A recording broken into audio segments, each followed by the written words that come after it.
네, 오늘 본문 말씀을 가지고 주님을 따르리라는 제목으로 말씀을 나누겠습니다. 우리 인생에서 가장 큰 결단은 예수님을 따를 것인가에 대한 결단입니다. 여러분, 예수님을 믿는 것은 단지 죄인이 하나님의 진노를 피하고 은총을 받아 삶의 문제나 악재에서 벗어나 마음의 평안을 얻는 것만은 아닙니다. 예수님을 믿는 것은 예수님을 삶의 주인으로 삶아 예수님을 따라가는 것입니다. 즉, 내가 원하는 삶을 살면서 예수님이 필요하여 예수님을 구하는 것이 아니라 예수님이 원하시는 나의 삶의 길과 방향에 예수님을 향하여 함께 따라가는 것입니다. 전자는 내가 삶의 주인이 되며 살며 주님의 도움을 필요로 하는 것이고요, 후자는 예수님이 나의 삶의 주인이 되어 예수님을 내가 삶을 맡기며 따라가는 것입니다. 성경에 보면은요, 예수님과 우리의 관계를 결혼으로 비유를 했는데요, 우리 예수님은 우리의 신랑이 되시고 우리는 신부가 됩니다. 여러분, 결혼을 하면은요, 신부는 자신의 삶의 길이 따로 있는 것이 아닙니다. 결혼을 하면 신랑께 자신의 삶을 내어 맡기고 신랑이 가정을 이끄는 대로 그의 삶을 함께 믿음으로 따라가는 것이죠. 결혼하였어도 이 신부가 자신의 삶이 원하는 길이 따로 있고 신랑이 원하는 길이 따로 있어서 신부가 필요할 때마다 신랑한테 나 용돈을 좀 줘 이러는 것이 아니라는 것이죠. 예수님을 믿는 것은 그런 것입니다. 예수님을 믿은 후에 내가 원하는 삶을 계속 가면서 필요할 때마다 예수님의 도움을 청하는 것이 아니라 예수님이 이끌어가고 예수님이 계획하고 예수님이 원하시는 삶의 길을 따라가는 것입니다. 그러므로 사랑하는 성도 여러분, 주님을 필요로 하는 단계에 머무르지 마시기를 주 이름으로 축원드립니다. 주님께 내어 맡기는 단계로 나아가시기를 주 이름으로 축원드립니다. 주님을 필요로 하는 단계는요, 아직도 삶의 짐을 내가 지고 있는 것이고 주님이 그때그때 필요하여 요청을 하는 것인데, 맡기는 것은 삶의 짐을 주님께 완전히 내어 드리는 것입니다. 그래서 성경은 말합니다. 시편 37편 5절에 보니까요, 내 길을 여호와께 맡기라. 그를 의지하면 그가 이루시고, 시편 55편 22절에 내 짐을 여호와께 맡기라. 그가 너를 붙드시고 의인의 요동함을 영원히 허락하지 아니하시리로다. 현대인의 성경 잠언 16장 3절에 보니까요, 내가 하는 일을 여호와께 맡겨라. 그러면 내가 계획한 일이 이루어질 것이다. 베드로전서 5장 7절에 너의 염려를 다 주께 맡기라. 이는 그가 너희를 돌보심이라. 성도 여러분, 주님을 필요로 하는 정도가 아니라 주님께 나의 삶을 내어 맡겨 주님이 인도하시는 대로 따라가는 믿음의 삶, 그리스도인의 삶 되기를 주의 이름으로 축원드립니다. 자, 그러면 주님께 나의 삶을 맡기며 따라가려면 우리는 무엇을 기억해야 될까요? 첫 번째는요, 주님이 내 삶의 구원자이심을 분명히 알아야 합니다. 오늘 본문은 예수님의 공생애 중에서요, 전환기적인 굉장히 중요한 사건과 내용을 다루고 있습니다. 예수님의 공생애가 3년이라고 우리가 이야기하는데요, 지금까지 예수님의 공생애에 한 2년 정도의 시간이 지났고 이제 예수님이 십자가의 순환이 한 1년 정도 남은 시점에서 예수님에 대한 내용이 기록이 되어 있는데요, 예수님이 이 땅에 오셔서 공생의 기간 동안에 많은 병자를 고치셨고 귀신을 내어 쫓으셨고 생명의 말씀을 가르쳤습니다. 그리고 이 예수님에 대한 반응은 크게 두 가지로 나타났는데, 병자, 또 귀신 들린 자, 그리고 죄인이라고 손가락질을 당하는 자들은 예수님을 환영하고 예수님을 받아들였습니다. 반면에 종교 지도자들은 예수님을 어떻게 하든 책잡으려고 했고 예수님이 무리들을 미혹하고 하나님의 이름을 망령되이 일컫는다고 이야기했습니다. 결국 많은 사람들의 관심은 이 예수님이 도대체 어떤 분인가에 대한 궁금증이 계속 커진 것이죠. 그래서 침례 요한도 제자들을 보내서 이렇게 했습니다. 정말 하나님이 보내실 분이 당신입니까? 아니면 다른 분을 기다려야 합니까? 그러니까 당신이 정말 주님이 보내시는, 하나님이 보내시는 그분입니까? 라고 질문했습니다. 바리새인도 질문했습니다. 정말 당신이 하나님이 보낸 사람이라면 하늘로부터 오는 기적을 보여라 하고 예수님에게 그 신분을 명확하게 밝히라고 이야기한 것이죠.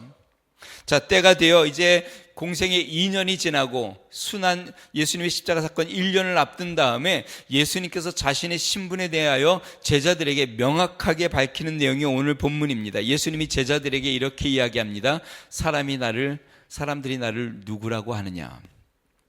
27절 말씀 한번 볼까요? 예수와 제자들이 빌립보 가이사랴 여러 마을로 나아가실새 길에서 제자들에게 물어 이르시되 사람들이 나를 누구라고 하느냐. 그러니까 제자들이 그 당시에 사람들이 예수님이 어떤 분이라고 서로 소근소근대고 서로 이야기를 나누는 것들을 이야기합니다. 그것이 28절에 나오는데요. 28절에 제자들이 이렇게 이야기합니다. 제자들이 여짜와 이르되 침례 요한이라 하고 더러는 엘리야 더러는 선지자 중에 하나라 하나이다. 그러니까 그 당시에 많은 사람들이 예수님에 대하여 침례 요한, 죽은 침례 요한이 다시 살아났다라고 이야기하는 사람들도 있었고, 성경에 예언된 그 엘리야가 왔다라고 이야기하기도 했고, 구약의 수많은 선지자들이 와서 외쳤던 것처럼 하나님께서 이제 선지자 중에 한 명을 또 보내셨다라고 이야기했다는 것입니다. 여러분, 침례 요한에 대해서 한번 생각해 봅시다. 헤롯 왕이 침례 요한의 목을 베었습니다. 왜냐하면 이 침례 요한이 헤롯이 음란한 죄를 범함으로 그의 죄를 지적하고 공공연하게 그 애를 책망한 것에 대하여 헤롯 왕이 마음이 상했는데 결국 이 침례 요한의 목을 베었습니다. 그러니까 침례 요한이 죽었는데 예수님의 소문이 다시 막 돌려오자 이 헤롯 왕이 이렇게 이야기합니다. 내가 죽인 그 침례 요한이 다시 살아나서 지금 저러고 있다.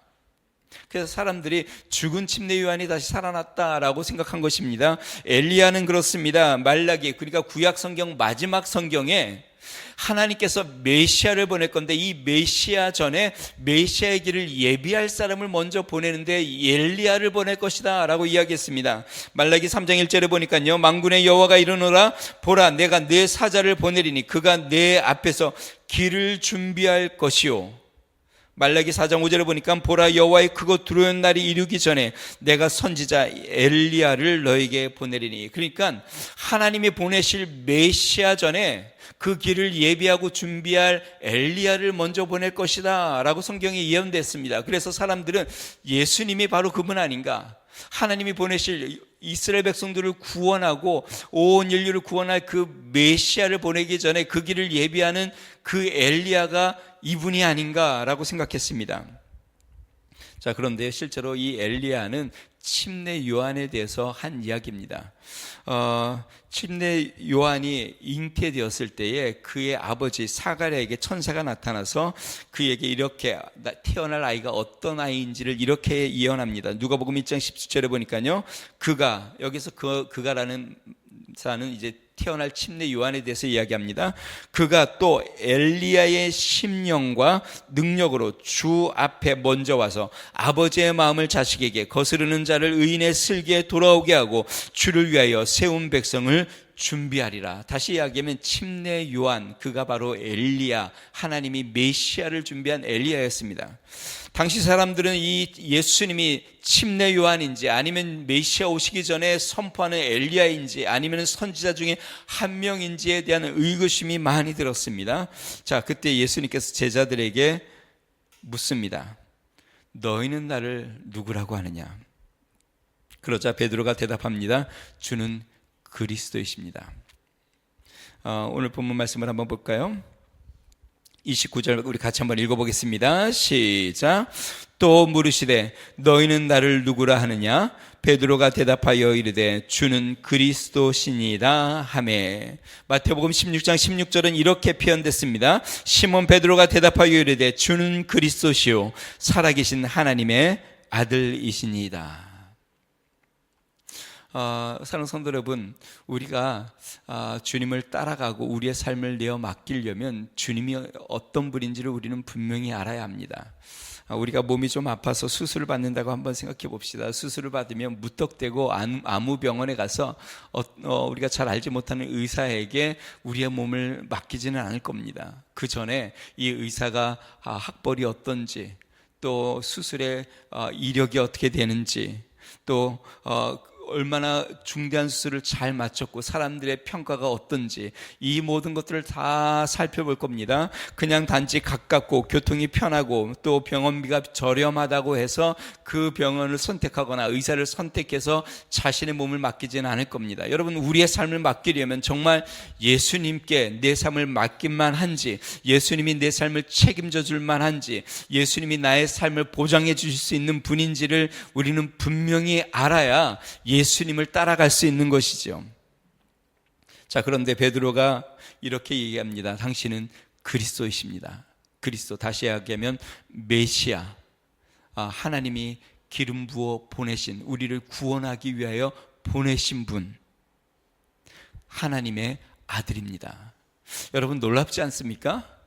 베드로가 예수님과 2년 동안 지내면서 수많은 사람들이 예수님의 행적을 다 보았습니다. 예수님이 병 고치는 것도 보았고, 귀신을 내어 쫓는 것도 보았고, 말씀도 들었습니다. 그런데 많은 사람들이 귀가 둔하여 예수님이 하나님의 아들, 하나님의 본체, 생명, 우리의 생명의 근원이요, 우리의 삶을 책임져 주시는 분이라는 것을 알지는 못했습니다. 그냥 선지자 중에 한 명 정도로 생각을 했습니다. 그런데 베드로는 이렇게 믿음으로 고백하는 것입니다. 당신은 그리스도이십니다. 구약에 예언한 메시아이십니다. 하나님이 보내시는 그분입니다. 당신은 하나님의 아들, 다시 이야기하면 당신은 하나님이십니다. 이 고백을 들은 예수님이 베드로에게 이렇게 이야기합니다. 17절과 마태복음 16장 17절과 18절에 보니까요, 이렇게 이야기합니다. 예수께서 대답하여 이르시되, 바요나 시몬아, 내가 복이 있도다. 이를 내게 한 이는 혈육이 아니요 하늘에 계신 내 아버지니라. 또 내가 내게 이르노니 너는 베드로라. 내가 이 반석 위에 내 교회를 세우리니 음부의 권세가 이기지 못하리라. 우리 주님께서 베드로에게 바요나 시몬아, 너가 복이 있다라고 이야기하면서 이것을 알게 하는, 이것을 깨닫게 한 것은 혈육이 아니다. 그러니까 가문을 통하여, 아니면 지식을 통하여, 교육을 통하여 내가 하나님의 메시아이고 하나님의 아들이라는 것을 알게 된 것은 어떤 사람들의 학문이나 아니면 어떠한 종교적인 신념으로 알게 된 것이 아니라 하늘에 계신 아버지께서 너에게 깨닫게 해 주셨다. 그러니 너는 복이 있는 사람이다. 상성들 여러분, 예수님이 여러분의 구원자이심을 믿으십니까? 여러분들은 복이 있는 사람입니다. 하나님이 여러분들에게 그 믿음을 주어 깨닫게 하신 것입니다. 수많은 사람들이 예수님의 그 능력을 보고, 또 수많은 사람들이 성경을 듣고, 수많은 사람들이 전도를 받고, 수많은 사람들이 교회를 다녀도 예수님이 나의 구원자이심이 믿어지지 않는 분들이 많이 있습니다. 그런데 내 마음속에 예수님이 정말 나의 삶의 구원자, 나의 삶을 이끄실 분, 나의 모든 죄와 허물을 건지실 뿐만 아니라 나의 삶을 영원히 책임져 주실 구원자이심을 내 마음속에 믿어진다면 그것은 하나님이 하신 것입니다. 하나님이 여러분들에게 믿음을 주신 것이고 깨닫게 하신 것입니다. 하나님께서 여러분들의 영의 눈을 열어주신 것이고 마음의 눈을 열어 예수 그리스도가 메시아인 것을 알게 해주신 것입니다. 그러므로 복이 있는 것이죠. 사랑성도 여러분, 이러한 복을 사모하시기를 주의 이름으로 축원드립니다. 날마다 주님이 나의 구주인 것을 믿고 믿음으로 주님 앞에 나아가시기를 주의 이름으로 축원드립니다. 여러분의 죄의 문제와 또한 여러분의 영원한 삶의 문제뿐만 아니라 여러분의 삶의 모든 문제까지도 우리 주님이 구원자가 되셔서 이 모든 것 가운데 여러분을 건지시고 인도하시며 이끄시는 분임을 믿고 주님께 맡겨보시기를 주님으로 축원드립니다. 아까 얘기한 것처럼 결혼하여 남편에게 모든 것을 삶을 맡기는 것처럼 주님 앞에 주님을 나의 구원자로 믿어, 구주로 믿어 주님께 삶을 온전히 맡기고 주님과 동행하며 나아가는 믿음의 성도들 되기를 주의 이름 축원드립니다. 예수님은 어떤 분일까요? 우리의 생명의 근원이십니다. 우리의 창조자이십니다. 우리를 선하고 의로운 길로 인도하시고 우리를 모든 환난과 또 위기에서 건지시는 분이십니다. 우리의 구원자 되신 그 주님을 굳게 붙잡고 따라가는 은혜가 있으시기를 주님을 축원드립니다. 두 번째, 예수님을 따라가려면요, 삶에서 하나님의 뜻을 먼저 생각해야 합니다. 주님을 믿고 따름에 있어서 중요한 것은 하나님의 뜻을 먼저 생각한다는 것입니다. 여러분 뒤에 따라오는 사람이 앞에 인도하는 사람의 방향과 뜻을 따라가지 않고 자신의 일과 자신의 생각과 자신의 뜻을 먼저 구한다면 앞에 인도하는 사람을 바로 따라가지 못할 겁니다. 자기가 원하는 방향으로 자꾸 나가려고 할 겁니다. 결국은 반대하고 갈등하는 일이 생길 수도 있습니다. 예수님께서 세상을 구원한 그리스도로 이제는 십자가에서 죽으실 것에 대해서 말씀하십니다. 다시 이야기하면 세상을 구원하는 이 메시아의 사명, 그리스도의 사명을 십자가 사건으로 이루시는 것이 하나님의 뜻이라는 것입니다. 하나님의 뜻이 십자가에 있기에 우리 예수님은 이 길을 가신 것이죠. 31절 말씀 한번 볼까요? 제가 읽겠습니다. 인자가 많은 고난을 받고 장로들과 대제사장들과 서기관들에게 버림받아 죽임을 당하고 사흘 만에 살아나야 할 것을 비로소 그들에게 가르치시되. 자, 예수님이 이제 이 종교 지도자들에게 붙잡힌 바 되어 많은 고난을 받고 십자가에 죽으실 것에 대해서 제자들에게 말씀하십니다. 여러분, 예수님이 이것을 말씀하셨다는 말은 예수님이 어쩔 수 없이 붙잡혀서 십자가에 죽으신 것이 아니라는 것을 우리는 알 수 있습니다. 예수님은 그 길을 알고 계셨고 그것을 받아들이고 계셨고 하나님의 뜻이니 복종하고 순종하기로 결심하셨고 또 온 인류를 위하여 자신의 삶을 내어주실 각오를 하고 계셨습니다. 자, 이 얘기를 들은 베드로가 예수님을 붙잡고 만류합니다. 우리 32절 말씀 같이 한번 읽어보겠습니다. 시작. 드러내놓고 이 말씀을 하시니 베드로가 예수를 붙들고 항변하매. 예수님을 붙잡고 예수님 그럴 수 없습니다 하고 예수님을 붙잡고 놓아주지 않는 것이죠. 이때 예수님의 반응이 참 놀랍습니다. 그러는 베드로로 말미암아 예수님이 뒤돌아 제자들을 한번 쓱 보신 다음에 예수님이 이렇게 말씀하십니다. 33절 말씀 보겠습니다. 예수께서 돌이키사 제자들을 보시며 베드로를 꾸짖어 이르시되 사탄아 내 뒤로 물러가라. 내가 하나님의 일은 생각하지 아니하고 도리어 사람의 일을 생각하는도다 하시고. 여러분, 우리는 베드로의 마음을 너무나도 잘 압니다. 베드로는 예수님을 사랑했고 예수님을 의지했습니다. 또 뒤에 보면 예수님께 내가 죽을지언정 예수님을 배반하지 않겠습니다 라고 이야기할 정도로 예수님을 생명처럼 사랑했습니다. 뿐만이 아닙니다. 그는 모든 것을 버리고 예수님을 따랐습니다. 그러니까 예수님이 죽게 그냥 내어둘 수 없는 것이죠.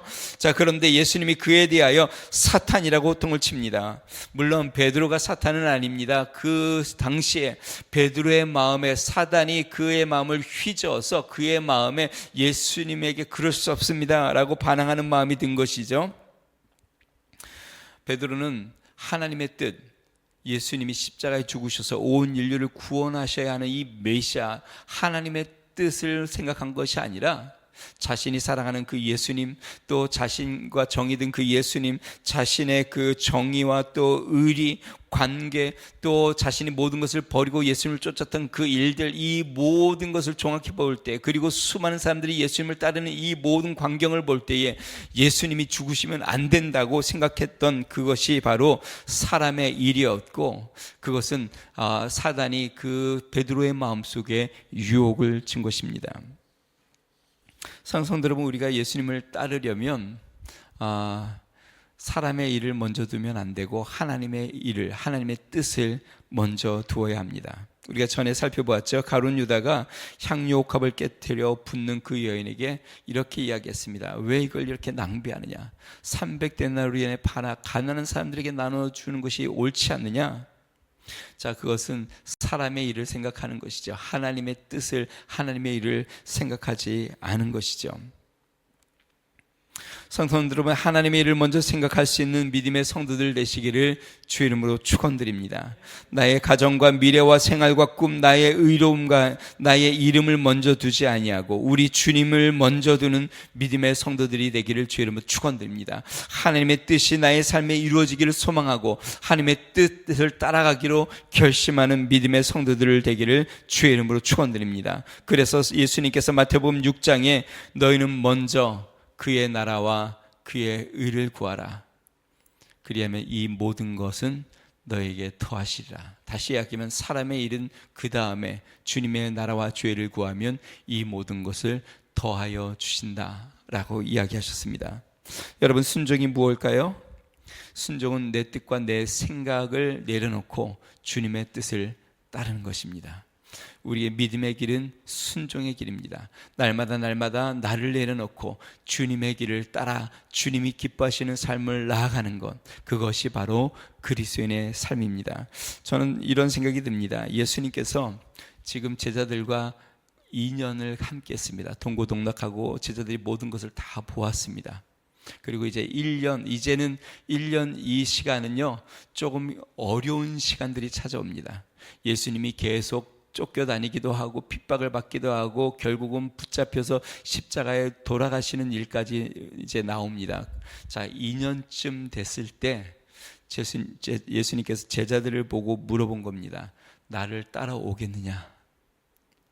나를 따라오려거든 자기를 부인하고 십자가를 지고 따라야 한다.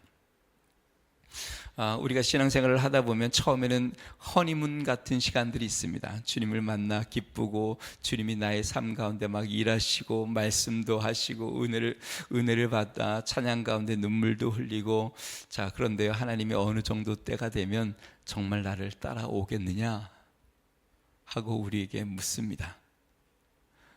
너를 부인하고 자기를 부인하고 십자가를 지고 정말 나를 따라오겠느냐? 제가 묻겠습니다. 여러분, 정말 주님을 따라가시겠습니까? 예, 정말 내가 원하는 삶을 내려놓고 주님의 뜻을 쫓아 나아가길 원하십니까? 네. 그렇게 주님을 따라가는 은혜가 있길 바랍니다. 자, 세 번째, 주님을 따르려면요, 자신을 부인하고 맡기신 사명을 지고 따라야 합니다. 예수님은 이제 구체적으로 예수님을 따르는 자의 자세에 대해서 이야기하는데요, 그것이 바로 자기를 부인하고 자기 십자가를 지라는 것입니다. 우리 34절 말씀 같이 한번 읽어보겠습니다. 같이 읽습니다. 시작. 무리와 제자들을 불러 이르시되 누구든지 나를 따라오려거든 자기를 부인하고 자기 십자가를 지고 나를 따를 것이니라. 정말 누구든지, 너희들 중에 누구든지 나를 끝까지 따라오려거든, 정말 내가 가는 이 이제 험난한 길을 정말 같이 가고 이 길을 따라오려거든 자기 십자가를 지고 자기를 부인하고 나를 좇으라 라고 말씀하신 것입니다. 여러분, 우리도 마찬가지입니다. 저를 한번 보실래요? 주님은 우리에게 사정하시지 않습니다. 우리에게 억지로 끌고 가시지도 않습니다. 여러분들에게 이 길을 끝까지 가자고 부탁하시지도 않습니다. 주님은 우리를 부르십니다. 그리고 나를 따르라 말씀하십니다. 그러면서 정말 너가 나를 따르려면 자기를 부인하고 자기 십자가를 지고 나를 좇으라 라고 이야기합니다. 자기의 부인은 무엇을 의미하고 자기 십자가는 무엇을 의미할까요? 여기서 자기를 부인하다는 말은요, 헬라어로 아팔레오마이라는 단어를 썼는데요, 접두어 아포, 그 다음에 동사 알레오마이라는 단어를 썼습니다. 여기서 아포는 떨어지다, 멀리 떨어지다 라는 뜻이고요, 그 다음에 동사 알레오마이는요, 단절하다, 부정하다. 그러니까 자기에서부터 단절하여 멀리 떨어졌다, 자신으로부터 멀리 떨어졌다. 이게 무슨 말일까요? 자신으로부터 단절되어 멀리 떨어졌다.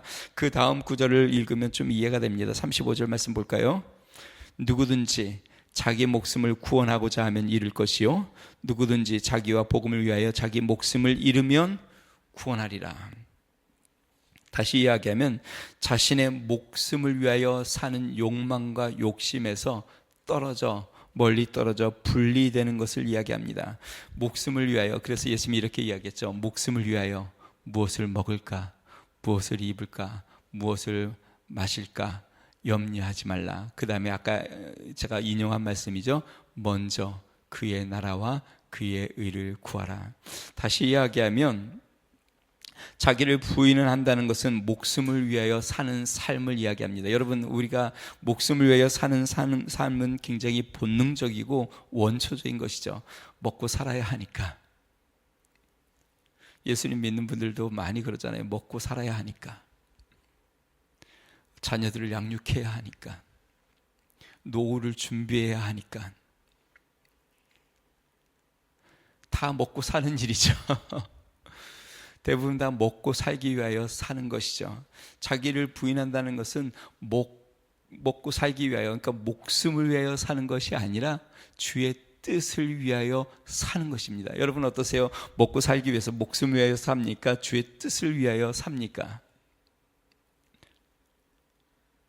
자기를 부인하는 것은 여기에서 멀어지는 것입니다. 목숨을 위하여 사는 것에서 단절하여 멀리 떨어져 그것은 이제 내려놓고 주님의 뜻을 구하는 것입니다. 그런데 주님 뭐라고 얘기합니까? 그러면 목숨을 위하여 필요한 먹고 마시고 입을 거는 주님이 책임져 주겠다. 이것이 믿음의 길입니다. 그런데 두렵죠.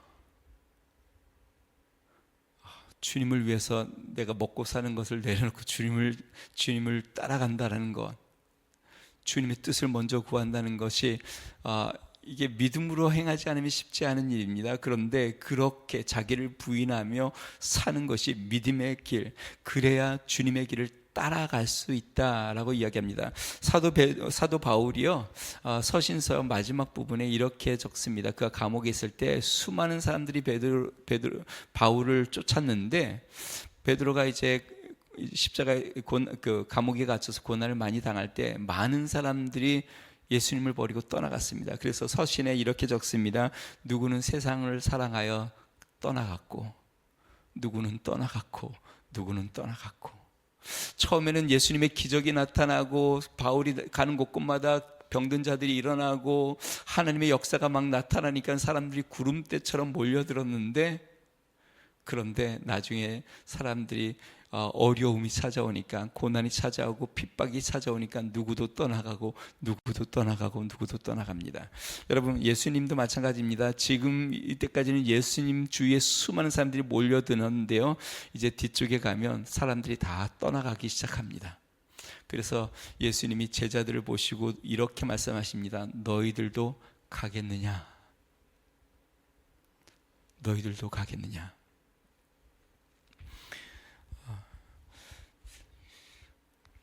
예수님께서 성경 말씀에 이렇게 덧붙였는데요. 38절 말씀 보겠습니다.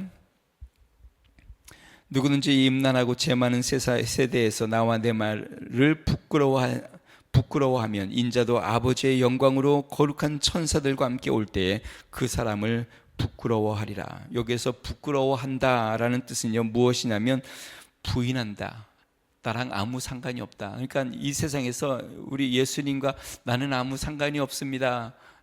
예수님을 아는 것을 부끄러워한다, 예수님과 아무 상관이 없습니다 라고 이야기하면 우리 주님께서 영광 가운데 재림하실 때 그 사람을 부끄러워할 것이다 라고 이야기했습니다. 자, 그런데 참 아이러니한 일이 있습니다. 베드로가 지금 주는 그리스도십니다, 살아계신 아들입니다 라고 부인했는데요, 예수님이 달려 돌아가시기 바로 전 붙잡혔을 때 예수님이, 베드로가 예수님에 대하여 그 하인이 여종이 물어볼 때 나는 저 사람이랑 아무 상관없다 그러면서 예수님을 3번이나 부인을 합니다. 저주까지 하면서. 그리고 3번째 닭이 울 때 3번을 부인한 다음에 예수님과 눈이 딱 마주치는 순간 베드로가 나가서 통곡을 하며 웁니다. 그리고 부활하신 예수님을 만나 예수님이 베드로에게 다시 한번 물어보죠. 너가 나를 사랑하느냐? 그러니까 베드로가 주님이 아십니다. 예수님이 내 양을 치라. 또 물어봅니다. 너가 나를 사랑하느냐? 내 양을 먹이라.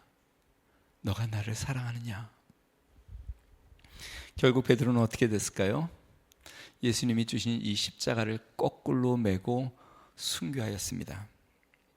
다시 이야기하면 자기를 부인하고 십자가를 진 것이죠. 여러분, 우리가 기쁘고 잘 될 때는 주님을 다 따라갈 수 있을 것 같습니다.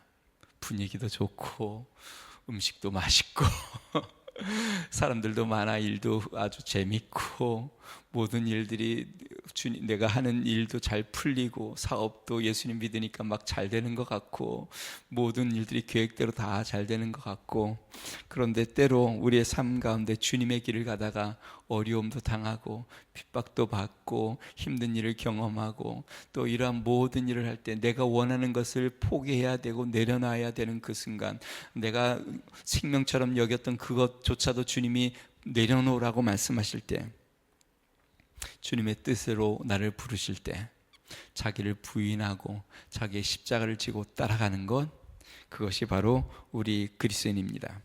성도들, 모든 그리스도에게는 오늘 성경 말씀처럼 예수님이 자기 십자가를 지고 나를 따르라고 말씀하신 것처럼 우리에게 주어진 십자가들이 다 있습니다. 그것이 우리의 가정에서든 우리의 직장에서든 또 사람 관계에서든 교회에서든 어떠한 모양이든지 나를 내려놓고 내 뜻을 내려놓고 주님의 뜻을 먼저 구하고 주님의 뜻에 우리가 순종하며 그것을 십자가를 지고 주님과 함께 걸어갈 수 있는 믿음의 성도 되기를 주의 이름으로 축원드립니다. 우리 같이 찬양하고 기도하겠는데요. 내가 원하는 삶, 내가 기뻐하는 삶에 주님을 필요로 하는 것이 아니라 주님이 원하시는 삶, 주님이 기뻐하는 삶에 내가 나의 삶을 내어 맡기고 따라가는 것입니다. 여러분, 두려워하지 마십시오. 주님께 맡기는 것은 죽을 일이 아닙니다. 주님이 우리를 책임져 주십니다. 주님은 우리를 더 고상하고 가장 복되고 선한 길로 인도하십니다. 우리 주님 앞에 나의 삶을 내어드리며, 주님, 나의 가장 귀한 것은 주님입니다. 내가 만족과 유익을 구하던 세상의 모든 일들을 이제는 내려놓고 하나님, 이제 모든 것을 해로 여기고 주님을 따라가기를 소망합니다 라는 마음을 담아 우리가 같이 한번 우리 같이 찬양하도록 하겠습니다.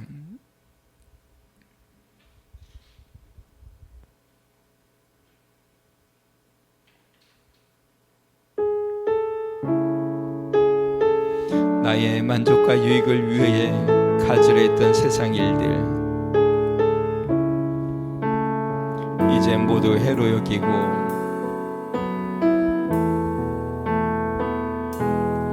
나의 만족과 유익을 위해 가지려 했던 세상 일들 이제 모두 다 해로 여기고 주님을 위해 다 버리네. 우리 다시 한번 나의 만족과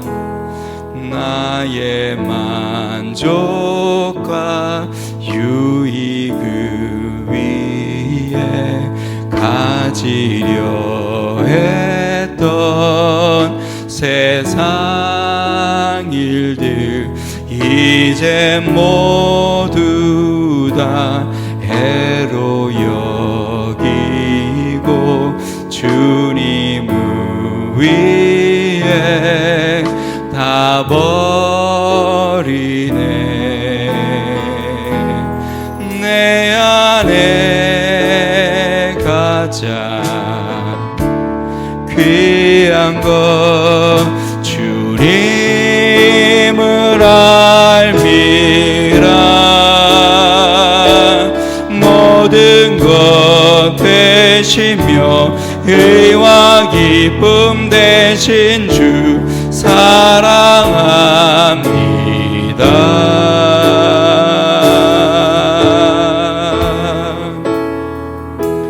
부활의 능력 체험하면서 주의 고난에 동참하고 주의 죽으신 본을 받아서 그의 생명에 참여하네. 우리 손을 들어 내 안에 가장 귀한 것 주님을 알미라.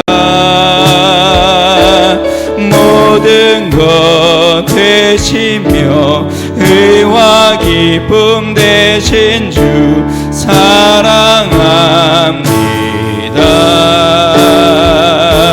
내 안에 가장 귀한 것 주님을 알미라. 모든 것 되시며 의와 기쁨 되신 주 사랑합니다. 내 안에 가장 귀한 건 내 안에 가장 귀한 것 주님을 알미라. 모든 것 되시며 의와 기쁨 되신 주 모든 것 되시며 의와 기쁨 되신 주 모든 것 되시며 의와 기쁨 되신 주 사랑합니다.